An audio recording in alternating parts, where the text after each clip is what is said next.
Aquilo que a gente chama de frustração, Deus pode estar chamando de proteção, irmão. Deus pode estar poupando você de algo melhor que Ele tem logo à frente. Irmão, vamos ser sinceros, tem algum homem comigo aqui e fala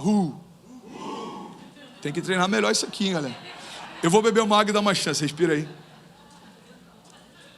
Tem algum homem comigo aqui e fala Melhorou. Você tem que fazer um culto de homens, inclusive, hein? Pai, Leandro, bota na agenda. Quantos acham que é uma boa um culto de homens aqui? Faz um barbecue, faz um stand de tiros aqui atrás. Que mais? A gente troca óleo de carro. Aqueles caras bem roots. Vamos fazer o quê? Vamos trocar óleo do carro. Ai, Jesus, é muito bom essa igreja. O que eu estava falando mesmo? Ninguém sabe, eu que ia começar a falar, né? Amém, eu recebo. Mas era uma outra... lembrei. Peraí que eu esqueci, juro. Cara, eu lembrei e esqueci tão rápido, que loucura. Lembrei, agora foi. Os homens que estão comigo aqui. Vamos ser sinceros, irmão. Agora é a hora de você fazer bonito, porque se a sua esposa estiver do lado, você não pode deixar margem para dúvida, ok? Vamos ser sinceros. Você já teve uma namorada que você sofreu quando o relacionamento terminou? Com exceção do Leandro. Mas hoje você olha para trás e você fala, Deus, obrigado pelo livramento. Alguém já passou por isso? Reza a lenda, isso é uma história que minha mãe conta, não sei se é real, mas o meu pai sempre concorda quando ela conta. Que tem uma namorada do meu pai, que quando eles viram anos depois, minha mãe até encheu o peito e falou assim, Você está entendendo ou não? Só que naquele momento, cara, é tudo que eu quero, ela que eu quero, pelo amor de Deus, ela que eu quero. 10 anos depois, a menina virou hipster, tá tomando chá de cogumelo. Você fala, mano do céu, que livramento que Deus me deu. Então tem coisas que Deus está soprando no seu ouvido, falando assim, não é para você, ou não é agora, ou não é para esse tempo, ou não é desse jeito. O problema é que às vezes a gente pede para que a vontade de Deus seja feita, desde que a vontade dele seja a nossa. Deus, eu quero a tua vontade, desde que ela seja idêntica à minha. Às vezes a gente tenta pegar alguns atalhos, irmão. O problema de viver em busca de atalhos é que a gente se perde no caminho. Eu não vou ser hipócrita de dizer que a gente não pega um ou outro atalho. A gente pega atalhos. Eu como escondido à noite às vezes para que a Zinha não vê. Estou confessando publicamente aqui. A gente pega alguns atalhos, mas viver de atalhos vai fazer você se perder no caminho. Então eu preciso entender, cara, Deus sabe do que está fazendo. Olha que coisa louca aí. Essa percepção. Deixa eu desenhar isso de forma quase didática. Eu tenho 33 anos. Alguém pode dizer, uau. Obrigado, gente. Eu sei que eu estou conservado, não parece. Eu tenho 33 anos e eu devo ter uns 30 anos de consciência. Porque quando eu era menor eu não lembro de muita coisa. Mas vamos imaginar que eu tenha 30 anos de consciência. Então eu tenho 30 anos de consciência de mundo. De tempo, de espaço, de perspectivas. E olha que loucura. Nesses 30 anos que eu tenho acesso à imaginação. Ou seja, eu imagino como vai ser o futuro. E eu tenho acesso a lembranças. Eu lembro do que aconteceu no passado. O sangue de Jesus tem poder. Queima esse som, Jesus. Fusível queimado agora. Deve ser algum gringo, com certeza algum gringo passando. Alguns entenderam a piada. Seguinte, pessoal. Eu não posso esquecer o que eu estava falando de novo. Tá, eu tenho 30 anos de consciência de tempo, espaço, eu tenho imaginação a respeito do futuro e eu tenho algumas memórias a respeito do passado. Mas eu não sei o que vai acontecer no ano que vem. Eu posso projetar, eu posso declarar, eu posso imaginar, mas você percebe que isso é só uma consciência a respeito do que eu acredito que vai acontecer, mas eu não sei o que de fato vai acontecer. Agora, eu sirvo a um Deus que sabe o que aconteceu, sabe o que está acontecendo e sabe o que vai acontecer. E ainda assim, às vezes sem perceber, a gente insiste em acreditar que sabe o que é melhor do que aquele que passeia na eternidade. Para pensar, eu tenho 30 anos de consciência. Ele desenhou a história, ele definiu o tempo, ele pariu a eternidade. Irmão, Deus não nasceu da eternidade, ele pariu a eternidade. Ele passeia na eternidade passada, no futuro. Ele sabe de todas as coisas, em todo tempo, em toda estação. E ainda assim, às vezes a gente com 30, 40, 50 anos quer teimar com Deus, que a gente sabe o que é melhor para a gente. Irmão, a gente não sabe o que vai acontecer no dia seguinte. Então a gente precisa ressignificar quem é Deus e o que Ele pode. Como lidar com portas fechadas, entendendo que toda porta que Deus fecha é uma bênção, irmão, é um deleite. Eu não posso espernear, eu preciso agradecer. Entendendo que toda porta que Deus abre, pode todo mundo se levantar contra, mas não há como fechar aquilo que o próprio Deus abriu. Você está comigo? Diga amém. Tentaram parar José, Deus mandou chamar José. Tentaram esconder Davi, Deus mandou chamar Davi. Tentaram parar Moisés, Deus mandou chamar Moisés. Tentaram matar Jesus, irmão. No terceiro dia Deus mandou chamar Jesus. Pode ter alguém ou alguma situação tentando parar você. Eu vim só te lembrar que Deus continua chamando você. Então a gente tem que definir para onde a gente olha. Se a gente está olhando para quem tenta parar, ou se a gente está com o nosso olhar fixo em quem está chamando a gente. Existem coisas novas sendo geradas por Deus todos os dias.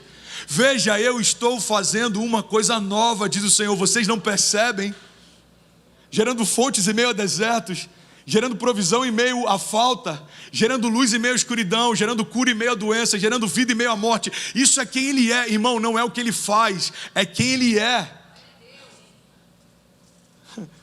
O problema é que às vezes a gente para ficar olhando para quem quer parar a gente, quando a gente deveria estar olhando para quem chamou a gente. Irmão, podem tentar te calar, mas ninguém cala quem Deus deu voz. Podem tentar te parar, mas ninguém para quem o próprio Deus chamou. Isso não é positivismo, isso é fé. Cada herói da fé tentaram parar de alguma forma. Tentaram calar Daniel no meio da Babilônia. Tentaram calar aqueles homens dentro da fornalha. Cada herói da fé. Sabe o que é interessante? A gente olha para alguns deles e a gente percebe que enquanto estava acontecendo não fazia sentido, mas depois que aconteceu ninguém entendeu nada. Sabe aquela história de eu só acredito vendo e quando eu vi não acreditei? Lembra do endemoniado gadareno? Ninguém entendeu nada, mano. Imagina a pessoa que viu ele pela última vez endemoniado, viu dias depois, o cara se tornou um evangelista, está pregando numa Decápolis. Mano, você lembra do endemoniado gadareno? Lembra? Está pregando. Sério. Está na Hillsong Conference esse mês. O cara é um fenômeno, está pregando em 10 cidades, se tornou um testemunho vivo. Você imagina o que pensaram? Irmão, olha para cá. Você imagina o que pensaram quando viram Noé depois do dilúvio? Sabe o que pensaram? Nada.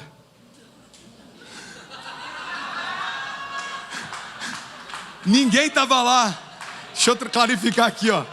Você vai vendo o delay que as loiras vão entendendo depois. Aí você vai... Vou explicar melhor. O que pensaram quando viram Noé depois do dilúvio? Nada. Ninguém estava lá. Mas todo mundo tinha... Cara, isso é muito forte. Todo mundo tinha uma opinião para dar a respeito do que Noé estava fazendo enquanto ele estava fazendo.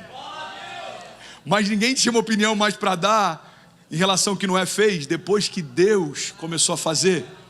Então está aqui Noé fazendo. O que você está fazendo? Uma arca. Mano, deixa de ser estúpido. Está tendo uma crise de riso. Hã? Entendeu agora, né? Então, deixa eu desenhar, Lê. Teve uma arca, veio um dilúvio, depois não tinha mais nada.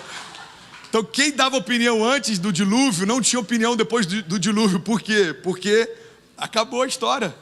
Deus ressignificou a história. Irmão, olha para mim. Noé está lá construindo a arca. Todo mundo olha e fala, estúpido. Começa a cair as primeiras gotas de chuva. Fenômeno. Eu vou trazer para o mundo do business, ok? Eu li uma frase um tempo atrás que eu achei incrível. Diz o seguinte, a diferença entre o louco e o empreendedor, o ousado, você pega a característica que você quiser, é que o louco desistiu. Porque se o Elon Musk tivesse desistido um pouco antes de acontecer o PayPal, a gente não teria visto ele fazer a Tesla ou o SpaceX. Se o cara que inventou a lâmpada, ou a internet, ou o ar-condicionado, alguém pode dizer glória a Deus pelo cara que inventou o ar-condicionado? Glória a Deus, que Deus o tenha, deve estar bem refrigerado num lugar seguro, que esse cara é um fenômeno. Mas talvez quando ele estava tentando descobrir, foi considerado como louco. E assim foram heróis da fé. Davi era um entregador de marmita, irmão. Davi trabalhava no Uber Eats, estava levando comida para os irmãos. Era isso que ele estava fazendo. A Bíblia diz que ele estava levando, se eu não me engano, queijo para os irmãos que estavam na guerra. Davi não estava alistado. Não, é sério. Davi não estava alistado. Davi não estava na rota daquele dia. Davi não foi nem intimidado pelo gigante. Davi ouviu o gigante intimidando o exército. Então entende uma coisa, irmão. A gente precisa entender que existem algumas coisas que enquanto estão acontecendo, você é improvável, as pessoas podem ridicularizar você, ninguém vai acreditar em você. Só que depois que Deus cumpre o que Ele prometeu, tudo faz sentido. Então o convite de Deus é, que tal você começar a andar segundo a altura da identidade que eu te dei? Você não precisa esperar o trono para andar como um príncipe, você não precisa esperar a tempestade passar para acalmar o teu coração. E esse é o maior desafio, irmão. O nosso coração ficar em paz quando a crise passa, isso não é fé. Isso é óbvio. Qualquer pessoa que crê em Buda ou qualquer outra coisa consegue descansar depois da tempestade. E nada contra religiões, vocês nunca me viram pregando contra, mas se você pegar qualquer pessoa, ateu, ou que crê em qualquer outra coisa, consegue acreditar que está tudo bem quando a doença passa, quando a crise passa, quando a tempestade passa, quando o gigante passa, quando... Agora, fé é tratar aquilo que não é como se já fosse. Fé é trazer à existência aquilo que ainda não existe.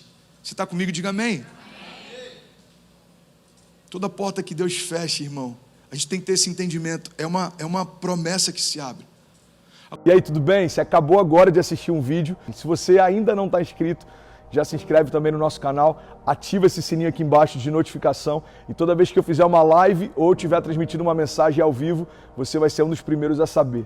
Mas eu deixei mais 2 indicações aqui que eu espero que façam muito sentido para você. Então já aproveita e clica para assistir a próxima mensagem, beleza? Seja bem-vindo ao time de incendiários e eu espero de verdade que essas mensagens mudem a sua vida como elas têm mudado a minha também. Até a próxima. Valeu!